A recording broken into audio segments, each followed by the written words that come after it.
पहले विधायक थे भाजपा के नारायण सिंह जी पंवार साहब, वो कभी वोट मांगने नहीं आए। वोट देने की बोली, उनके वहाँ काम करने के लिए गए, हम मांगने के लिए गए तो बोल दे वोट मत देना हमको।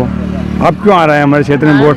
अब क्षेत्र में भी तो आ रहे हैं अब आ रहा है सब। जब विधायक थे जब तो काम नहीं किया, जब तो मना कर दी वोट मत देना, और अब तो फिर टिकट मिल गया तो फिर बोलने लग गए। पंवार साहब से तो ये कहते थे वो कि आप वोट मत देना मेरे को। मेरे जाटा समाज के लोग बागोरी से गए थे उनके यहाँ डीपी लगवाने के लिए, तो उन्होंने क्या बोला कि आज के बाद वोट मत देना मेरे को, लेकिन तुम्हारा काम नहीं होगा। ठीक है, उससे भी कोई मतलब नहीं, हम व्यक्ति देखते हैं। और रामचंद्र दांगी ऐसा व्यक्ति है, बिना विधायक के भी आज भी दरबार लगता है उनके घर पे, और हर आदमी की समस्या सोल्व होती है। और किसान। नमस्कार, आप देखें राजधानी समाचार। भोपाल से चल के आज हम ब्यावरा विधानसभा क्षेत्र में आए। ब्यावरा विधानसभा की यात्रा में निकले हम। जो यहाँ पर गोवर्धन दांगी जी थे, उनका कोरोना काल में निधन हो गया था। जनता की क्या राय है और जनता किस ओर चल रही है? कि बीजेपी को चुनती है कि कांग्रेस को? भाई हम यहाँ पर गांव के पास खड़े। दादा कौन सा गांव है दादा? है ये गांव बारवा चौराहा है जी। और आसपास सब गांव लगे हुए हैं जी। तो हम यहाँ सब लोग इकट्ठे हैं। चौराहे पे यही चर्चा हो रही है जी। हम तो किसान आदमी है, हमें नेता से कोई लेना देना नहीं है। जो किसान का फायदा करे वो हमारा नेता है। पर के कमलनाथ जी की सरकार थी तो हमारा गेहूँ 2100-2200 रुपये कुंटल था। आपके गेहूँ हमारा 1300-1400 रुपये कुंटल बिक रहा है। पर के गेहूँ हमारा दूध हमारा 7 रुपये फेट था, आपके 5 रुपये फेट है। हमारी हिंदू धर्म की आज तक गेहूँ माता है। हमारी 15 साल तक गेहूँ माता का रोड पे एक्सीडेंट हुआ, बीजेपी वालों ने एक भी गौशाला नहीं बनवाई। कमलनाथ ने 16 महीने में मतलब 1000 गौशाला बनवाई। ये सब बातें जनता को अच्छी लगी। और उसके बाद भी हमारे ब्यावरा विधानसभा से जो ये आम चुनाव नहीं उपचुनाव है, गोवर्धन जी की दुर्घटना की वजह से उपचुनाव हो रहा है, तो जनता व्यक्ति को पसंद कर रही है। तो दोनों व्यक्ति में से जनता मेरे हिसाब से रामचंद्र व्यक्ति बहुत अच्छा है। और में काफी जगह चुनाव हो रहे, लेकिन जो कुछ सिंधिया समर्थक गए थे, ये सिंधिया समर्थक नहीं है। और ये यहाँ पर तो ये व्यक्तिगत व्यक्ति है, और ये व्यक्ति पहले भी 2 चुनाव हार चुके हैं। और इनने जनता बीजेपी कांग्रेस ने करी, जो भी लोग इनके पास गए सबका इनने काम किया। व्यक्ति अच्छा है, भ्रष्टाचार की रिपोर्ट भी इनके ऊपर नहीं लगी है, तो इसलिए जनता उनके फेवर में है और उनको जीतने की पूरी संभावना है। किनके फेवर में जनता? रामचंद्र दांगी, कांग्रेस का जो उम्मीदवार है उसको। आप किसको पसंद करना चाहते हैं? आपकी राय क्या है? कैसे रामचंद्र दांगी को या दूसरे रामचंद्र दांगी? रामचंद्र दांगी क्या खाबियां, क्या खूबियां उनके अंदर जो वोट दे रहे हैं आप उनको? क्या अच्छाइयां हैं? अच्छाइयां ही है, जो भी है बुराई कुछ भी नहीं है उनमें जी आज तक हमारे हिसाब से। बाकी नारायण सिंह जी जो है उन्होंने, वो भी आपके क्षेत्र से रह चुके हैं वो जी, लेकिन उन्होंने कभी हमारा आम आदमी का पत नहीं किया। आपकी राय क्या? आप इधर आइए, इधर आप इधर आइए। आप बताइए। सर जी, मेरा नाम धीरज सिंह जाटव है। जी जाटव जी बताइए। हाँ, और मैं मजदूर वर्ग से हूँ। मजदूर वर्ग से हैं? जी बिल्कुल। क्या कहना चाहते हैं? उपचुनाव आपके क्षेत्र में विकास हुआ कि नहीं हुआ? सर, रामचंद्र दांगी जितना परफेक्ट व्यक्ति है जी, बीजेपी ने आज तक 15 सालों में जो काम नहीं किया वो 15 महीने में जी कमलनाथ सरकार ने किया, वो 15 सालों में नहीं हुआ। बेरोजगारी, आज तक मीडिया ने भी ये मुद्दा नहीं उठाया। मीडिया के मैं खिलाफ हूँ। मीडिया बिल्कुल, मीडिया ने बेरोजगारी का आज तक मुद्दा नहीं उठाया। देश की आर्थिक स्थिति आप समझते हैं, 23% GDP माइनस में है। किसकी वजह से? मोदी जी की वजह से। ठीक है, और मोदी जी कहते हैं कि हम 2 लाख रोजगार हर साल देंगे। और आपको मीडिया को मुद्दा उठाना है तो रोजगार के खिलाफ उठाइए, किसान के खिलाफ उठाइए। तो किसान बेरोजगार है, किसान के मुद्दे पे कोई चर्चा नहीं होती, बेरोजगारी के मुद्दे पे कोई चर्चा नहीं होती। आज ये हमारे युवा है, पढ़े लिखे, कोई रोजगार है इनके पास। मैं बेरोजगार हूँ, MBA कर रखा है मैंने, बेरोजगार हूँ, आज मजदूरी कर रहा हूँ साहब, 300 रुपये महीने। हम आपकी बात नहीं उठाते तो हम कहते भोपाल से यहाँ तक आते। बताइए, हम वो मीडिया वाले नहीं है जो बिकाऊ है। आपका कहना सही है, लेकिन अभी पिछले महीने अभी जैसे कि वो अर्नव जी, क्या नाम, गोस्वामी, उन्होंने सोनिया गांधी पर आरोप लगा। हमें बीजेपी कांग्रेस से मतलब नहीं, हमें आदमी चाहिए जो काम करना, बीजेपी हो या कांग्रेस हो। रामचंद्र भाई से बीजेपी से चुनाव लड़ते, हम वोट उन्हें देते। क्यों?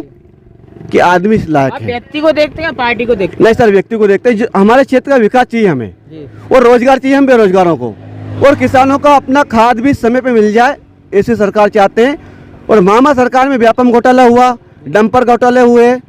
एक बात बताइए, प्लास्टिक की चम्मच से आदमी ताला खोल सकता है क्या? नहीं खोल सकता। फिर 3 आदमी को कैसे मार दिया? वो हिंदू है मुस्लिम हो? ये राजनीतिक मुद्दा है, समाजवादी मुद्दा है, और हम इस बात के खिलाफ हैं। समाज की राजनीति मत कीजिए, धर्म की राजनीति मत कीजिए, जनता के विकास की राजनीति कीजिए। चाहे शिवराज सिंह हो या कमलनाथ हो, बिल्कुल जीतेगा।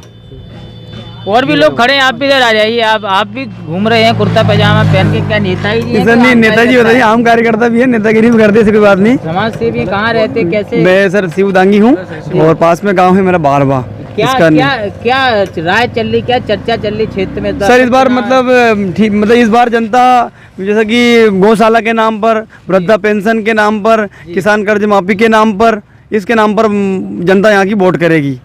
15 महीने अभी सरकार है, क्या कर्जा माफ हुआ आप लोग? बिल्कुल सर, कर्जा माफ हुआ सर, मतलब 1 लाख तक का कर्जा लोगों का माफ भी हुआ। अगर ये सरकार नहीं गिराते तो किसानों का निश्चित ही 2 लाख तक का कर्जा भी माफ होता। सर जी, उसके पीछे भी एक किसान कुर्सी पे बैठकर मर गया, उसके लिए वो मन से नहीं उतरा, वो कहता है कि मैं सड़क पे उतर जाऊंगा किसानों के लिए, तो नवरी बात है। सिर्फ जो उसके अंदर झटपटाहट थी, वो विधानसभा लोकसभा चुनाव हार गया, इसलिए उसके अंदर झटपटाहट थी कि मेरा राजनीतिक कैरियर का क्या होगा। इस चक्कर में वो मतलब पार्टी छोड़ के और 35 करोड़ में अपने विधायकों को बिखा के वो साथ लेकर चला गया। विधायक चले गए अभी दमोह के, नहीं तो वो 45 करोड़ में बिका, वो 45 करोड़ में बिका। आज बताइए मध्य प्रदेश में कमलनाथ जी की सरकार है क्या? मध्य प्रदेश में कमलनाथ जी की सरकार तो नहीं है ना, तो फिर उसके पेट में काय का दर्द था भाई? उसको 45 करोड़ मिल गए, वो बिक गया भाई। कमलनाथ जी की तो उसमें कोई गलती नहीं है।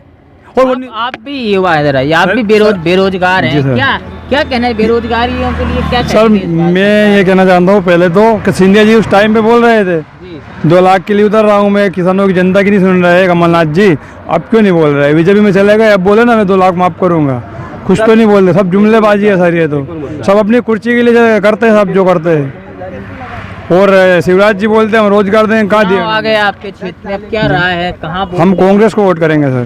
कांग्रेस को वोट करेंगे? व्यक्तिगत वोट करेंगे? नहीं व्यक्तिगत नहीं सर, कांग्रेस को करेंगे सर, हम रामचंद्र दांगी को करेंगे। रामचंद्र दांगी जी सर। और भी काफी लोग खड़े हैं। दादा आप भी इधर आ जाइए। दादा जी बताइए सर, यहाँ के जो पहले विधायक थे भाजपा के नारायण सिंह जी पंवार साहब, वो कभी वोट मांगने नहीं आए। वोट देने की बोली, उनके वहाँ काम करने के लिए गए, हम मांगने के लिए गए तो बोल दे वोट मत देना हमको। अब क्यों आ रहे हैं हमारे क्षेत्र में वोट? अब क्षेत्र में भी तो आ रहे हैं, अब आ रहे हैं सब। जब विधायक थे जब तो काम नहीं किया, जब तो मना कर दी वोट मत देना, और अब तो फिर टिकट मिल गया तो फिर बोलने लग गए। पंवार साहब से तो ये कहते थे वो कि आप वोट मत देना मेरे को। मेरे जाटा समाज के लोग बागुरी से गए थे उनके यहाँ डीपी लगवाने के लिए, तो उन्होंने क्या बोला कि आज के बाद वोट मत देना मेरे को, लेकिन तुम्हारा काम नहीं होगा। ठीक है, उससे भी कोई मतलब नहीं, हम व्यक्ति देखते हैं। और रामचंद्र दांगी ऐसा व्यक्ति है, बिना विधायक के भी आज भी दरबार लगता है उनके घर पे, और हर आदमी की समस्या सोल्व होती है।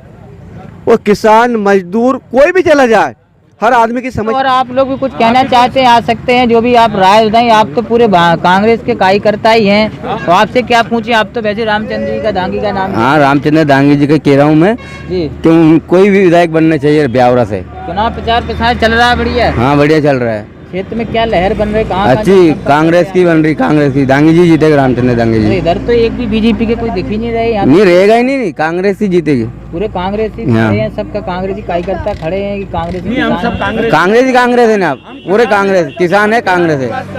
हाँ, मैं बबलू सिवारे हूँ जी, दोनों पैर से विकलांग हूँ। चला कर रहा है साहब खेत में, हम कहीं से नहीं, कांग्रेस ही है। किसान है हम तो, जनता है हम तो। हाँ, आम आवाज सुनने वाले रामचंद्र दांगी जी जी, वो कभी भी साहब 2 बार विधायक चुनाव हार गए पहले, जब भी उन्होंने काम किया, अब भी काम कर रहे हो, और अब 101% जीतेंगे साहब। 25 साल की राजनीति में उनके ऊपर भ्रष्टाचार का एक भी केस नहीं है, कोई उनके ऊपर उंगली नहीं उठा सकता है। कि पवार साहब भी विधायक रहे हैं आपके क्षेत्र में, कुछ तो किया होगा। पवार साहब ने एक काम किया कि लोगों से बदतमीजी करी। कोई आदमी काम करने गया, साहब मेरी लाइन कट गई, तो उनने के पैसा जमा करो, कि साहब मेरे पास पैसा जमा होता तो मैं आपके पास क्यों आता, मेरे फसल होगी जब पैसा जमा करूँगा। तो भैया कानून अपना काम करेगा, तुम तुम्हारा काम करो। किसान परेशान हो गया, उसने बेचारा रकम बेच के पैसा जमा करके लाइट जुलवाई। विधायक काय के लिए बना थी? जनता को उनकी समस्या का निदान हो। पर नारायण सिंह जी ने 5 वर्ष तक, मैं नारायण सिंह जी को बेईमान नहीं बोल रही हूँ, बाकी जनता के साथ उन्होंने अच्छा व्यवहार नहीं किया। मतलब व्यक्तिगत उनका व्यवहार ठीक नहीं रहा, और इसीलिए जनता उनसे नाराज है। और रामचंद्र जी का व्यक्तिगत व्यवहार बहुत अच्छा है, और वो 20 साल से 25 साल से रेगुलर काम कर रहे हैं। 2 बार विधानसभा का चुनाव भी बहुत कम वोटों से वो आ रहे थे, पर इस बार जनता ने मन बना लिया कि अधिक मतों से रामचंद्र जी को जिताना है, और जनता जो मन बना लेती है उसको कोई पलट नहीं सकता है। लगातार हम यहाँ पर ब्यावरा विधानसभा क्षेत्र में घूम रहे, जनता की राय की बात करें, जनता की सिर्फ एक ही आवाज़ उठ रही है कि रामचंद्र दांगी जी को जिताना है और उनको वोट देना। उनको व्यक्तिगत तौर पे यहाँ जनता का बहुत सपोर्ट है। और जो दूसरे ओर बीजेपी के प्रत्याशी हैं, व्यक्तिगत तौर पे उनकी नाराजगियाँ हैं जनता की। जनता क्यों नहीं उनसे जुड़ रही, क्या कारण रहा? कहीं ना कहीं एक भाजपा प्रत्याशी की पिछली बार जो विधायक रहे हैं उनकी कुछ ना कुछ कमियाँ रही हैं ब्यावरा विधानसभा क्षेत्र में। इसलिए जनता की बात करें, जनता कहीं ना कहीं दूसरे रुख की ओर मुड़ रही है। अब और भी गांव क्षेत्र में जाएंगे ब्यावरा में, अभी चर्चा कर। राजधानी समाचार से नीरज की रिपोर्ट, ब्यावरा विधानसभा क्षेत्र। Subscribe now and press the bell icon. Never miss an update.